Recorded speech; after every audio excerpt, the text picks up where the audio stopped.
Welcome to our channel my super bytes के study bytes में। आज के वीडियो में हम बात करने वाले हैं फिगर ऑफ स्पीच हाइपरबोल की। ये बहुत ही इम्पोर्टेंट लिटरेरी टर्म है और बहुत ज़्यादा यूज होती है। ये आम भाषा में भी बहुत ज़्यादा यूज होती है। ये ग्रीक वर्ड से ली गई है ओवरकास्टिंग। हाइपरबोल बहुत ज़्यादा बोलना, ओवरकास्टिंग मतलब जितना होना चाहिए उससे ज़्यादा, दैट मीन्स एग्जैजरेशन। एग्जैजरेशन मतलब बढ़ा चढ़ाकर बोलना। तो आइडिया को बढ़ा चढ़ाकर बोला जाता है क्योंकि पोएट एम्फसाइज करता है, जोर डालता है, किसी चीज को वो रीडर तक पहुंचाना चाहता है एज इट इज। तो उतना बोलने से काम नहीं चलता है जब तक उसको वो दुगना चौगना 100 गुना ज्यादा नहीं बोल देगा। तो जैसे एक लवर है अपने बिलवड की ब्यूटी को एक्सप्रेस कर रहा है, बता रहा है, तो her eyes had the brightness which could defeat sun rays, ऐसे करके मतलब उसकी आंखों में वो रोशनी है जो सन भी शर्मा जाए। तो ये क्या हुआ? हाइपरबोल, बहुत ज्यादा बोलना। तो इसमें क्या है? इंटेंसिफाई करा जाता है। इंटेंसिफाई मतलब उसको जोर देकर और भी बड़ा करा जाता है। ये एक रिटोरिकल टर्म भी है, यानी कि रेटोरिक्स में भी काम आती है। ऑडियंस का जो अटेंशन है वो गेन होता है इससे। तो हाइपरबोल एक तरह से ओवर स्टेटमेंट है। किसका ऑपोजिट है ये? अंडर स्टेटमेंट का, मतलब ज्यादा बोलना। इसी का ऑपोजिट एक अनदर फिगर ऑफ स्पीच है अंडर स्टेटमेंट। तो इसमें किसी पर्टिकुलर कंडीशन को, जैसे मैंने बताया है, बड़ा करके बोला जाता है। जैसे अपन एक एग्जांपल लें कि मुझे बहुत ज्यादा भूख लग रही है, मैं तो पूरा होटल खा सकता हूँ, ऐसे बोल दीजिए। या मैं पूरी किचन निगल सकता हूँ, या मैं पूरा हॉर्स खा सकता हूँ, तो खा सकता हूँ, खा सकती हूँ, वॉटेवर। तो I am so hungry I could eat a horse. ये हाइपरबोल है, मतलब बहुत ज्यादा भूख लगी है। अब इससे जो रीडर है या जो सुनने वाला है उसको ये एहसास हो जाता है कि बोलने वाले को बहुत ज्यादा भूख लग रही है। अच्छा, इसको कई बार ह्यूमर में भी लिया जाता है। Excitement, distress and many other emotions, all depending on the context in which the speaker uses it. देखिए, अगर आप बहुत ज्यादा दुखी हैं तो कहते हैं ना कि आंसू की बाढ़ आ गई। डन ने बहुत यूज किया इस तरह से कि आंसू की बाढ़ आ गई है। और जैसे कई इमोशंस होते हैं कि मुझे गुस्सा आ रहा है कि मैं उसमें आग लगा दूं, या मैं तुम्हें जान से मार दूंगा, या ये सब चीजें भी हाइपरबोलिक है क्योंकि उस पर्टिकुलर इमोशन को वो एक्सप्रेस करती हैं। ये डेली स्पीच में है, लिटरेचर में भी है। अब देखिए, हाइपरबोल जो है लिटरेचर में या और ओरल कम्युनिकेशन में, मतलब बातचीत की भाषा में अधिक से अधिक पाया जाता है। अब ये जो नॉन फिक्शन होती है, या ये जो जहाँ पर रिपोर्ट पेश करी जाती है, जहाँ पर मेडिकल जर्नल्स हैं, रिसर्च पेपर्स हैं, यहाँ पर हाइपरबोल बिल्कुल यूज नहीं होता है। केवल फिक्शनल वर्क्स में जो मनगढ़ंत कहानियां होती हैं या जो एक लिटरेचर का एक्सप्रेशन होता है, केवल वहां पर होता है। नॉन फिक्शनल है, रिसर्च पेपर्स हैं, कहीं पे डाटा कलेक्ट हो रहा है, वहां पर इसको यूज नहीं होता है। और कई बार जब आपको कॉमेडी डालनी है, ह्यूमर डालना है, कैरेक्टर को इस तरह से उसके कलर्स दिखाने हैं, तो भी ये बहुत ज्यादा यूज होता है। और जब भी ये यूज होता है, इसको लिटरली नहीं लेना है। इसको आदमी समझ जाता है कि इसका मतलब है इसको डिवाइड कर दीजिए बाय 10, 20, 100, उतना इफेक्ट है।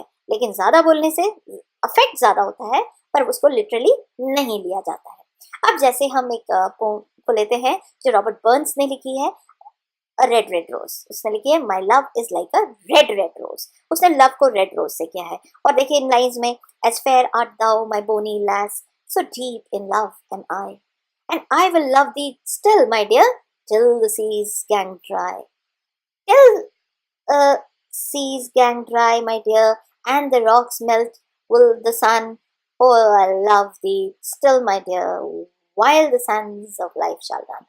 तो इन्होंने, रॉबर्ट बर्न्स ने यही कहा है, इतना बड़ा हाइपर बोल दिया है कि वो तब तक प्रेम करेंगे जब तक समुद्र नहीं सूख जाएंगे, जब तक पहाड़ नहीं मेल्ट हो जाएंगे या पिघल जाएंगे, तब तक उनका लव जिंदा रहेगा। तो ये भी एक हाइपर बोल है। ना समुद्र कभी सूखने वाले हैं और ना ही पहाड़ कभी पिघलने वाले हैं, पर उनका लव इटर्नल है, जिंदा रहेगा।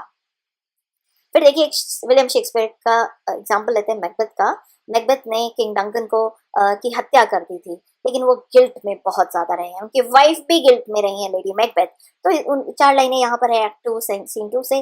Neptune's ocean wash this blood clean from my hand. No, this my hand will rather the multitudinous seas incarnadine making the green one red. वो कह रहे मैं कितना ही हाथ धोने की कोशिश कर रहा हूँ, वॉश कर रहा हूँ, तो वो सी जो है वो ग्रीन की जगह रेड हो गया है मेरे ब्लड से। मतलब सारा पानी रेड हो गया है, इतना गिल्ट, मतलब उनको खून ही खून दिखाई दे रहा है। ऐसे ही है इसमें, जितना लेडी मैकबेथ भी करती हैं, वो कहती हैं कि सारी जो सेंट्स हैं, परफ्यूम्स है अरेबिया की, वो भी ब्लड स्टेन की स्मेल को मेरे हाथ से नहीं मिटा पाएंगी। जब आप मैकबेथ पढ़ेंगे तो आपको इस तरह के हाइपरबोल वहां पर नजर आएंगे। वो ट्रैजिक हीरो है और उनका जो कॉन्शियस है, उनकी जो गिल्ट है, वो इन लाइंस में दिखाई दे रही है, क्योंकि ये लाइंस बहुत ही हाइपरबोलिक लैंग्वेज में लिखी हुई है। इसी तरह से डेली कॉन्वर्सेशन में हम यूज करते हैं, लिटरेचर में हम यूज करते हैं। जो राइटर है, जो पोएट है, कॉमन फीलिंग्स को इंटेंस बनाने के लिए हाइपरबोल यूज किया जाता है। In literature usage of hyperbole develops contrast. और एक और बात है, कॉन्ट्रास्टिव बनाने के लिए, तुलना करने के लिए ये ओवर स्टेटमेंट दिया जाता है कि देखो ये कितना ज्यादा है, मतलब उसके ऑपोजिट में कोई चीज है जो कितनी कम है और वो कितना ज्यादा करता है। जैसे वो लवर कितना ज्यादा प्रेम करता है, मतलब वो एक ऑर्डिनरी लवर नहीं है, वो बहुत ज्यादा है, या उसकी बिलवड इतनी सुंदर है, वो ऑर्डिनरी नहीं है। तो उस तरह से एक स्ट्राइकिंग कॉन्ट्रास्ट रीडर की तरफ दिया जाता है, रीडर को दिया जाता है, जिससे कि वो समझ सके कि ये सबसे हटकर है, अलग है। तो इसी तरह से इसका जो ऑपोजिट है उसको बोलते हैं अंडरस्टेटमेंट। अंडरस्टेटमेंट भी फिगर ऑफ स्पीच है और ये भी इंटेंशनली करी जा रही है। यहाँ पर बहुत ही लो टोन में बोला जाता है, जिससे कि बहुत हायर समझा जाए। उसको बिल्कुल ही कम कर दो, मतलब नॉर्मल नहीं, नॉर्मल से भी। अब जैसे एक एग्जांपल है, Shakespeare is a good writer, ये तो अंडरस्टेटमेंट हो गया।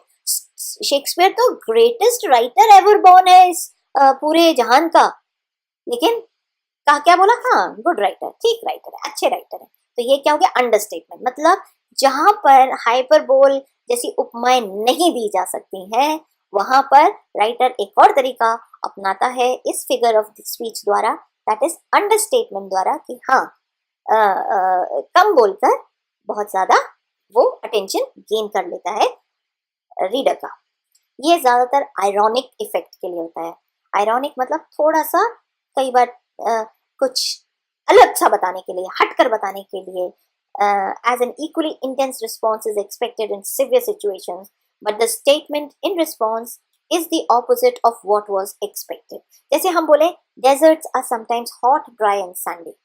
देखिए डेजर्ट तो बहुत ही ज्यादा, मतलब वो ले जाते हैं बिल्कुल ही, डेजर्ट्स बहुत ज्यादा हॉट होते हैं, पर बोलते हैं sometimes hot, dry and sandy. Sometimes थोड़ी, वो तो they are always hot, dry and sandy, पर यहाँ समटाइम्स लग के उसका इफेक्ट को कम किया है, जिससे कि ज्यादा समझा जाए।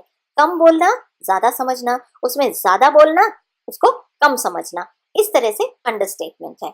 अब देखिए एक बहुत ही इंटरेस्टिंग नॉवल है सैलेंजर की, कैचर इन द राई। उसका एक कैरेक्टर है 16-year-old बॉय होल्डन कॉफील्ड। वो बोलता है, I have to have this operation, it isn't very serious, I have this tiny little tumour on the brain. वो कह रहा है कि मुझे एक ऑपरेशन करना है, ज्यादा सीरियस नहीं है, बस एक ट्यूमर हटाना है, छोटा सा ट्यूमर है मेरे ब्रेन में। अब tumour itself is a very serious disease, very serious issue, और उसने अंडरस्टेट करके उसकी सीरियसनेस को बढ़ाया है।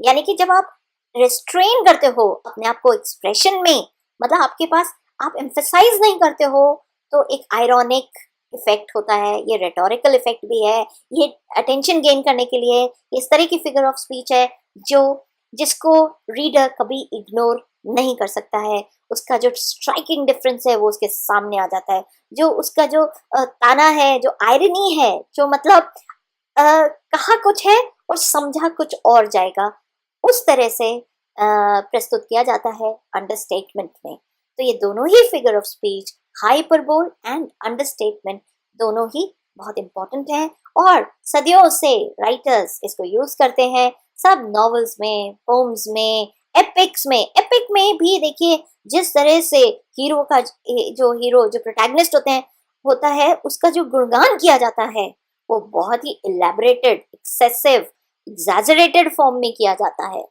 और कई बार बीच में अंडरस्टेटमेंट्स प्रोड्यूस किए जाते हैं, तो वो और भी ज्यादा उसको बढ़ा देते हैं। तो आशा करते हैं आपको ये दोनों फिगर ऑफ स्पीच समझ में आ गई होगी, हाइपरबोल एंड अंडरस्टेटमेंट। इसलिए इस वीडियो को लाइक करना बनता है, अपने फ्रेंड्स के साथ शेयर करिए और आप चैनल को सब्सक्राइब करिए। कई बार नोटिफिकेशन नहीं भी मिलेगा तो भी आप चेक करते रहिए हमारे चैनल को। Thank you.